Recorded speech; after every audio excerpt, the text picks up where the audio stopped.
Ricky Doyle, NESN.com Red Sox beat writer. I'm joined by MassLive.com Red Sox beat writer Jason Mascherdonato. A lot of stuff to get to today, so what we'll do is we'll start bouncing around some topics, doing the stuff everybody's talking about. But feel free to chime in at any time. You can use the hashtag Sox Hangout. And so without further ado, Jason, what's going on today? Yeah, man, what's happening? Nothing really going on with the Red Sox this winter yet, huh? Yeah, I know. They've been, relatively quiet, huh? Yeah, pretty quiet so far. Yeah, it was nice of them to drop a quick bombshell on us right before Thanksgiving. I know everybody at the car packed up, you included. Yeah, exactly. All right, so I guess now that the whole Kung Fu Panda saga is behind us, and even the Hanley Ramirez signing. Well, actually, let's start with that because I don't know about you. I was pretty taken back signing up the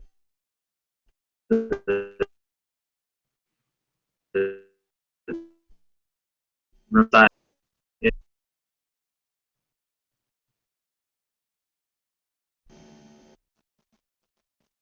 Uh, Oh, I lost you there for a second. What was your question, Rick?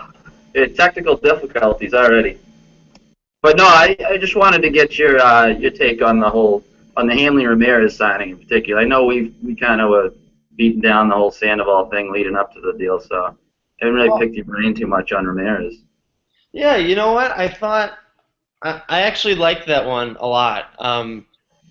When you think about how important offense is becoming because of how rare it is in baseball, you really need a guy like Hanley who can be an impact bat in the lineup. They have David Ortiz, and then you have some guys who can be, with Mike Napoli and Cespedes if he's still here, Pedroia if he's rolling. But Hanley's one of those few guys who, when he's going, is elite. I mean, he's a top-notch player. And if you think about it, the Red Sox have to replace 219 runs. I think they scored less in 2014 than in 2013 when they had that dominant offense.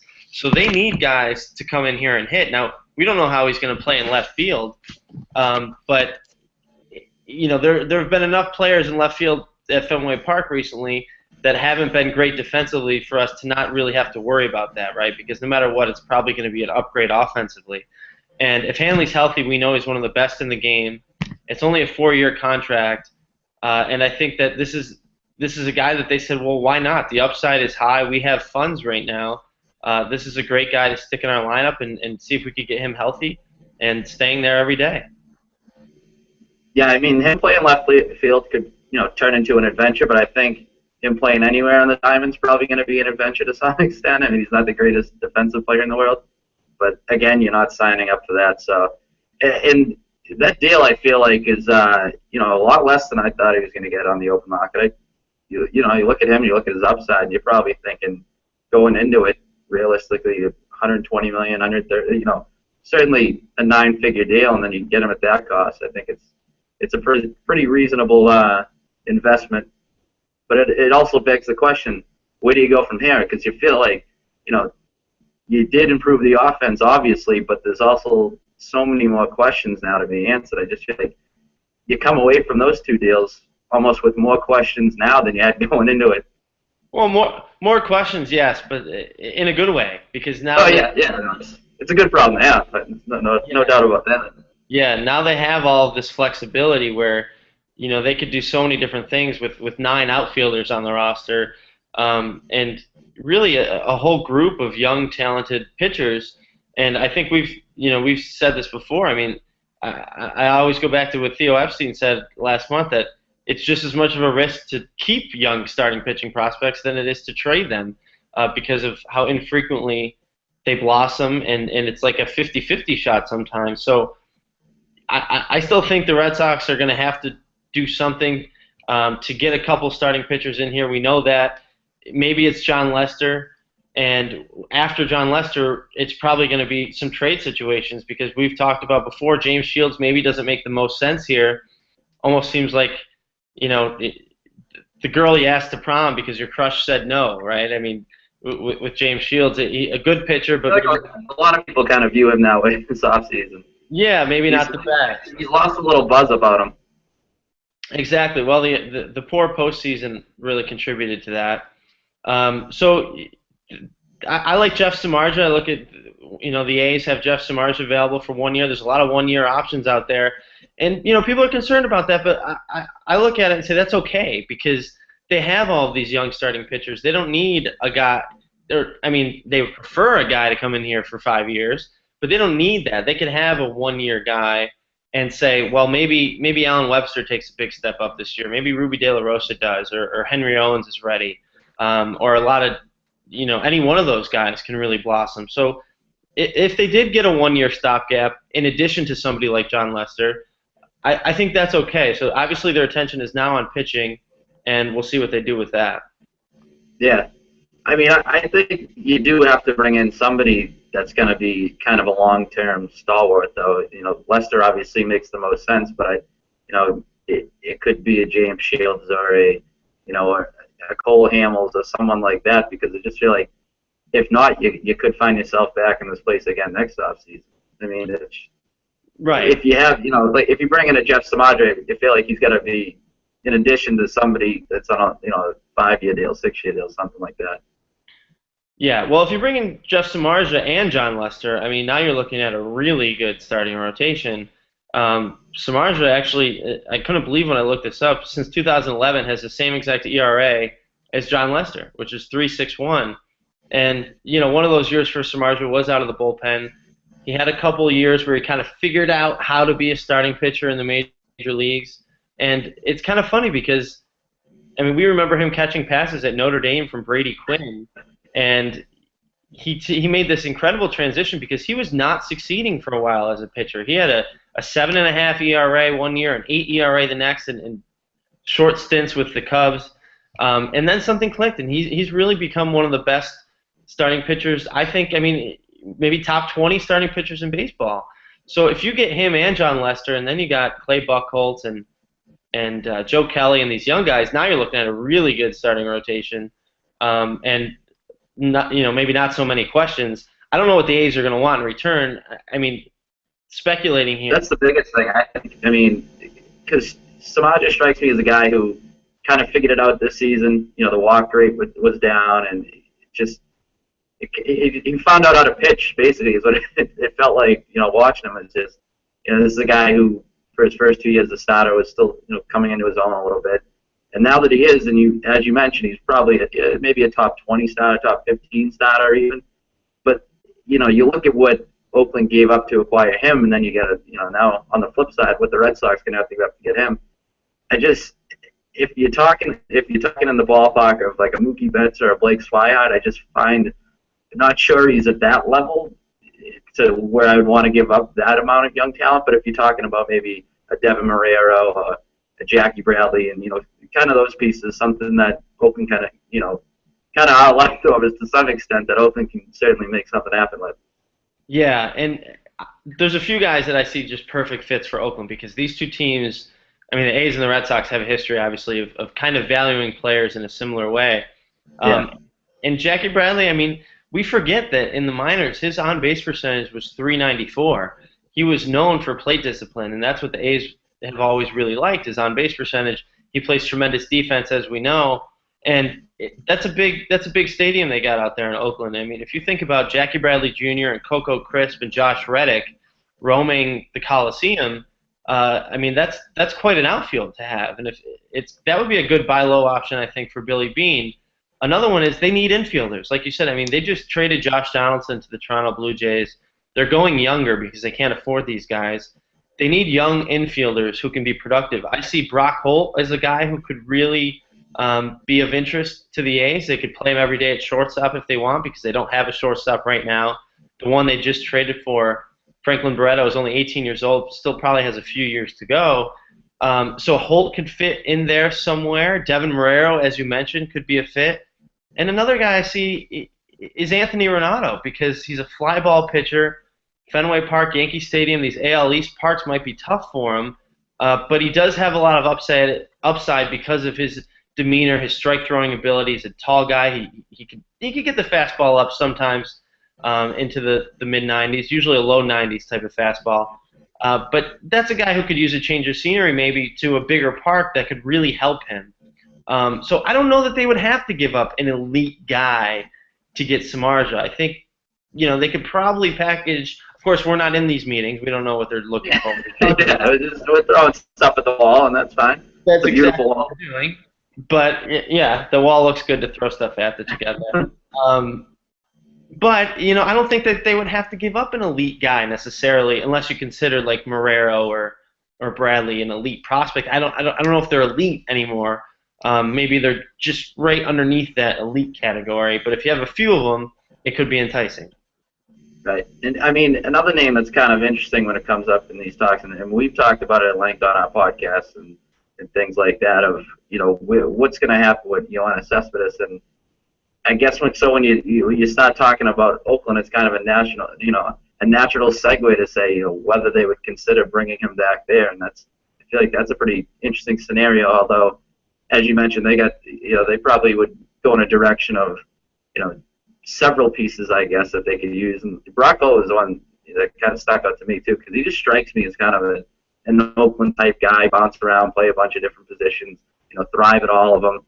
I know, a lot of Red Sox fans probably wouldn't want to hear that because, kind of he's near and dear to the heart now. But he strikes me as somebody you could probably use as a valuable trade piece, because his role going into this season is probably going to be undefined again. And that's a good point, Rick, because I mean, what are they going to do with Holt right now? I mean, when they didn't have any outfielders and when they're uncertain at different positions, he is such a valuable guy because he can play all over the place. And if he was more of a prospect type of player where they said, well, he's still got a lot of upside, then it'd be a situation where they say we need to find him everyday playing time. But organizations just haven't really valued him that way, and that's what I found so interesting is there's still that size stereotype in baseball where the shorter players have to do something really incredible to have that type of status where someone's going to say we need to get him in the lineup every day. Holt's not going to hit 30 home runs. He's not going to steal 50 bases, but he's so good at doing a lot of other things, which is why, like you said, I think a lot of teams would be interested in having him play every day, where the Red Sox right now, where are they going to put him? And he's so cheap. He's cost-effective. He'll be really cheap for the Oakland A's for a long time, so I think the A's would be a great fit for him, and he could be one of the best offensive shortstops in baseball, top 5, top 10 offensive shortstops if he played there, if a team was willing to try him there.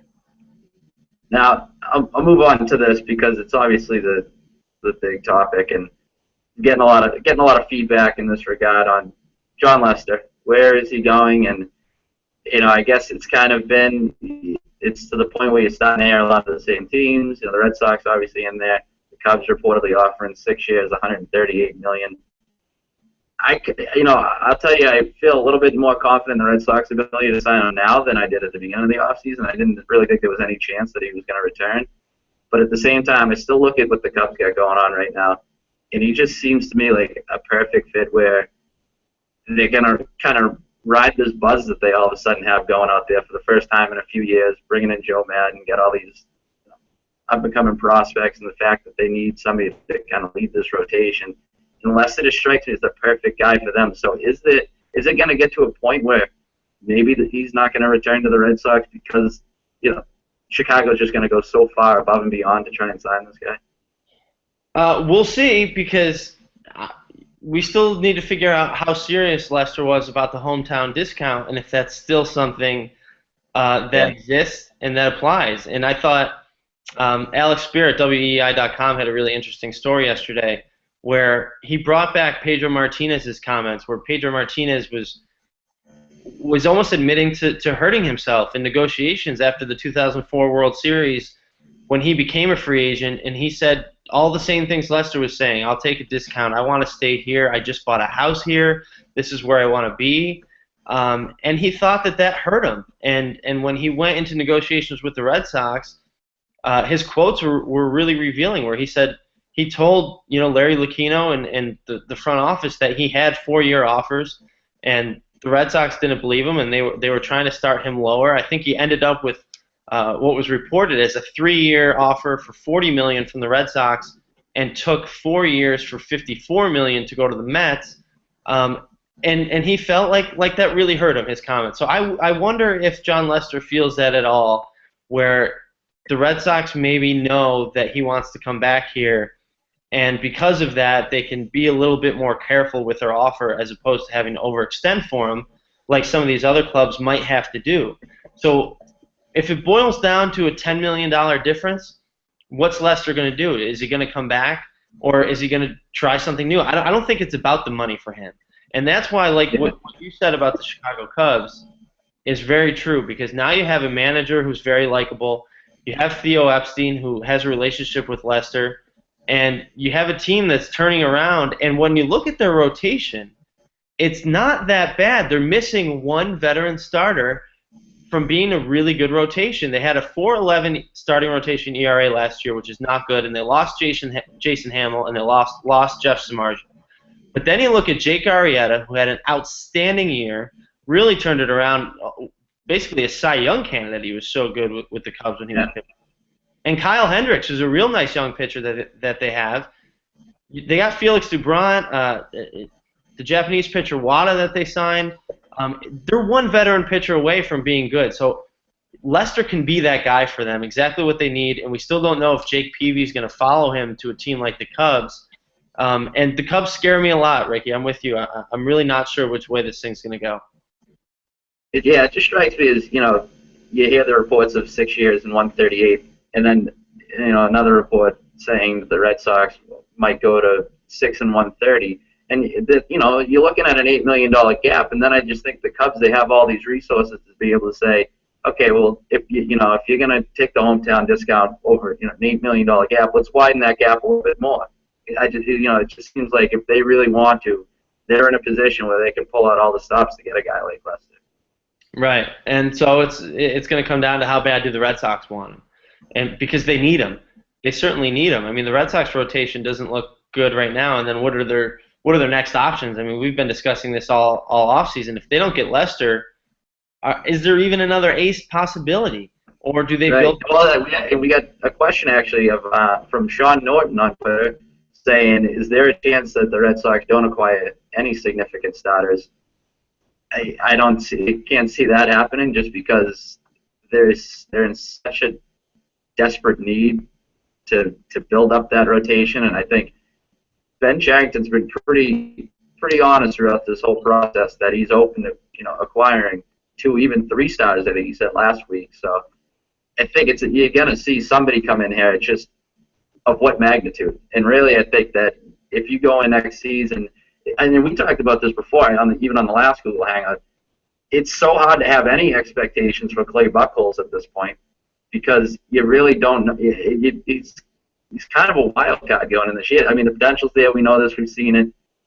But to rely on him for a definitive, okay, we can, get 25 to 30 starts, an ERA, and a certain ballpark, I just think would be foolish. And even Joe Kelly is a guy that me and you, I think, would agree that we liked what we saw down the stretch from him. But it's tough to pinpoint, what to expect from him, and then whoever fills in the number 5 spot, whether that be Ruby De La Rosa. So I just think you got to get 2 guys in there at least that definitively this is the type of production you're going to get. Yeah, I'm with you. But does that mean that they have to have, quote-unquote ace? Yeah. This is something that people are going to debate a lot, I think. And then Madison Bumgarner's postseason performance was like, well, Red Sox need that. That's what wins championships. We need one of those. And it makes it a little bit more difficult. What was interesting was to hear Ben Cherington on the radio last week when he said, look at the Baltimore Orioles. Look what they did last year. They had nobody who was really outstanding in the starting rotation, but they had 5 guys with an ERA in between 3.23 and I think it was 3.67. So you could be deep and pretty good instead of being a little more top-heavy and really good to be successful and kind of hope that 1 or 2 of them push themselves to the top for the postseason, or that your team is going to be balanced enough where your pretty good starting pitchers are going to be good enough to win those games in the postseason. If they don't get Lester, that's why I was saying I don't know who else is going to be out there at that caliber. I still don't think James Shields makes a ton of sense for them right now, and unless your pipe dream of Chris Sale becomes an opportunity where the Red Sox would have to really unload some players, I don't know if there are those guys of that caliber. Cole Hamels, again, what are you going to have to give up to get him? Is it worth it? And that's why signing Jon Lester makes more sense, because you're giving up money, you're not giving up players, and they have the money to give up right now. Yeah, and yeah, I mean, Cole Hamels, I guess for me would be the plan B if I'm Ben Cherington. But like you said, what exactly are you gonna have to give up? I mean, if you're talking about Mookie Betts, kind of like these guys that they're obviously gonna be into part ways with. If you can do it, if you're back into a corner, it's oh, we can get Cole Hamels over season with a makeshift rotation. I think then you have to give some serious consideration to dealing away these guys, even if you don't want to. Just because, like we've talked about, there is that possibility. You hang on to these guys too long, next thing you know, they have no value whatsoever. So it's certainly a tough situation to be in. So, and it's obviously why you and I are sitting here talking and not in the front office. But it's just. I mean, what you say is, I think that's more about pitching prospects when you talk about giving them up. With the hitters, it's usually a little bit more predictable, and you already have these guys now with Mookie Betts, Xander Bogaerts, these guys who are being talked about in that way, that they would be good enough to bring over somebody like a Chris Sale or Cole Hamels, that they've already proved themselves a little bit. So you would be giving up, I mean, some serious talent in your future, part of your future there. So yeah, the Sale, like you said, that's pretty much a pipe dream. I would put that in the same category as kind of a Giancarlo Stanton pipe dream in these parts, I guess. Right, but it's a possibility, I guess. Right, anything's a possibility, and that's what the Red Sox have shown us this offseason is, there's no set of moves too complicated for them right now, and again, they have money too, which is really interesting because what's funny, Ricky, is everyone wants to say that the Red Sox are the Yankees now. Well, they're the Yankees. They just went out and got two of the best position players on the market. How do I even like this team anymore? They're just becoming like the Yankees. But it's so different because they don't have any of these long-term contracts that are going to kill them down the road, unless Hanley blows out his knee or something, or something catastrophic happens where they're paying him $22 million a year for the next 4 years and he doesn't do anything. They're not going to have anything like that because they have next year off the books is Mike Napoli, gone, $16 million. Shane Victorino, $13 million. He's gone next year. They got Edward Mujica will be gone. They have Clay Buchholz has a $13 million option for next year, which the way he's pitched, I mean, that's no guarantee that they're going to pick him up. So they have all of this money coming off. And that's why they can add right now. The Yankees don't have that. The Yankees just keep adding and adding and adding and adding. So they're two very different situations. But again, that's why the Red Sox have money right now, because they have so much coming off next year. Yeah, and I mean, and then when you factor in the difference in talent level between the two farm systems, I feel like that's a pretty big differential right there. Is the fact that the Yankees they're almost at a point where they had to go out and sign these guys because their farm system was so weak, whereas the Red Sox, they have so much flexibility this offseason as to what they can do. I mean, the fact that we're even sitting here saying, okay, they can go out and sign Jon Lester, but if they don't, by the way, they can swing a deal, and if they won't get Cole Hamels in here, if they want to give up a certain prospects and things like that. It's a pretty enviable position to be in. They just got to pull the right strings. Exactly. Yep. And I also wanted to touch on this a little bit because it'd be remiss if we didn't. The fact that Andrew Miller is still out there and generating a whole ton of interest right now. And the Red Sox is it seems like they're kicking around on this thing. I mean, rumored to be in strong pursuit. It's just an interesting situation. I know we talked about on the last podcast as to it kind of reflects how the game's evolving a little bit and just how teams value bullpen help. It's still, I guess, in my opinion, whichever team is going to pay for Andrew Miller is probably going to overpay. Is he worth 4 years, $40 million, 4 years, $50 million? Great pitch, don't get me wrong, but I guess from the Red Sox standpoint, it's just hard to make a lot of sense of it when they have 2-3 holes in the rotation that you got to fill before going after a guy like him. Well, I mean, does it make sense? I think it makes sense it makes a different amount of sense for different teams.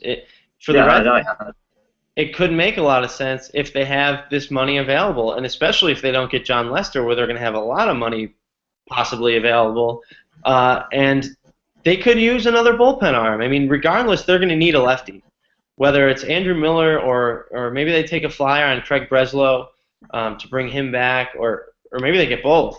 But they need more lefties in the bullpen. They only have Tommy Lane, who showed some good stuff last year, but he's not a proven guy that you can count on in the eighth inning.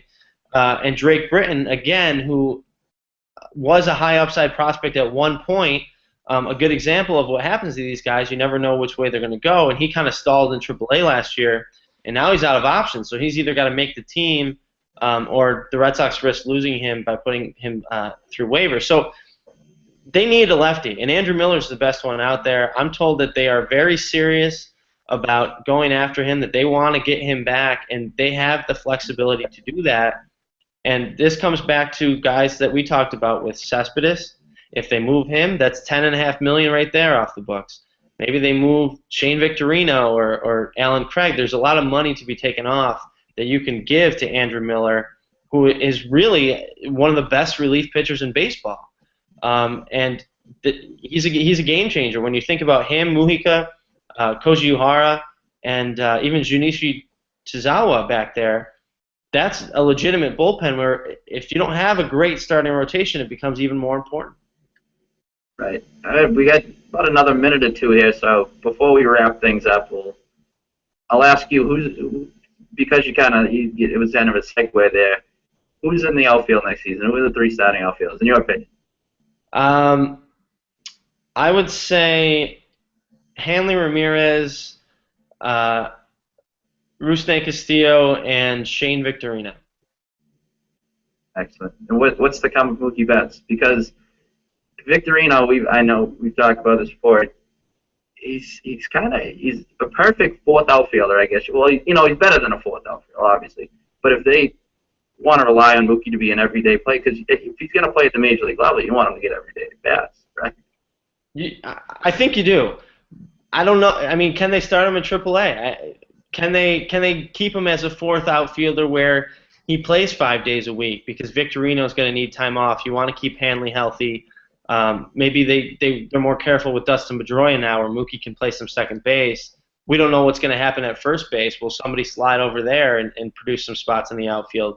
There's a lot of unknowns where Mookie could be on the team, not necessarily be an opening day starter, and still get a lot of playing time. And as soon as an injury strikes, boom, he's in there playing somewhere.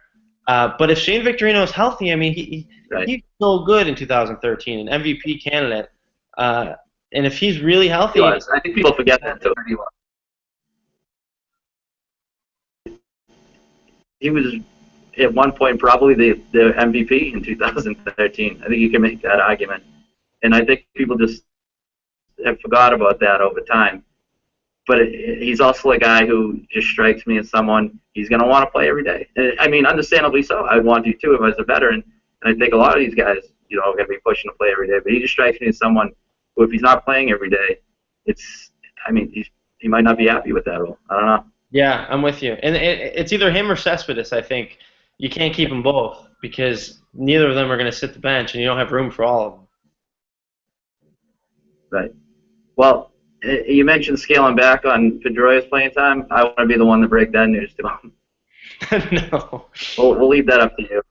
Yeah.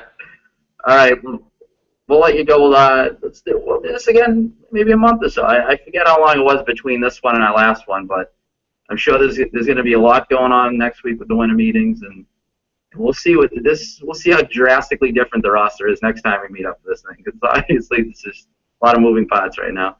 Exactly. All right, Rick. All right, Jason. Take care, man. All right. If anybody wants to continue to read up on the Red Sox, you can do so at NESN.com. You can also do so at MassLive.com. Appreciate the people that sent in some questions. We'll be doing this across all sports. So, yeah, just feel free to send your feedback along. Take care, everyone.